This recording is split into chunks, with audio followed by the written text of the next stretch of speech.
বাংলাদেশে কোন ইসরায়েলি পণ্য থাকতে দেওয়া হবে না। আজকের থেকে কোকা-কোলা, পেপসি, মিরিন্ডা, নেসলে পণ্য, পিজা হাট এই সকল ইসরায়েলি পণ্য বর্জন করতে হবে। আহ্বানের পরে পাড়ায় পাড়ায়, মহল্লায় মহল্লায় যারা এগুলো পান করবে তাদের ছবি তুলে রাখবেন। আমরা তাদের ছবি তাদের সামনে দেখাতে চাই।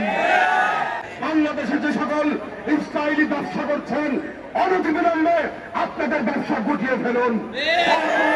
ভদ্রজনিত ভাবে সতর্ক করা হচ্ছে, বাংলাদেশে কোন ইসরায়েলি পণ্য থাকতে দেওয়া হবে না।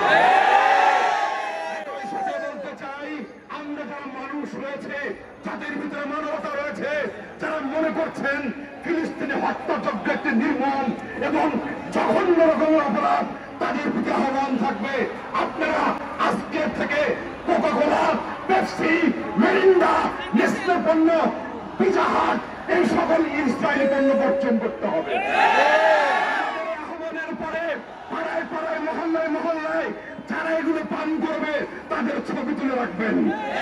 আমরা তাদের ছবি তাদের সামনে দেখাতে চাই। আমরা বলতে চাই, এরা ইসরায়েলের দোসর, তারা বাংলাদেশে থেকে ইসরায়েলি পণ্য কোনোভাবেই ভোগ করতে পারে না। সাথে সাথে আমরা সামাজিক ভাবে এই ইসরায়েলি পণ্য কনজিউমারদেরকে আমরা বয়কট ঘোষণা করবো ইনশাআল্লাহ।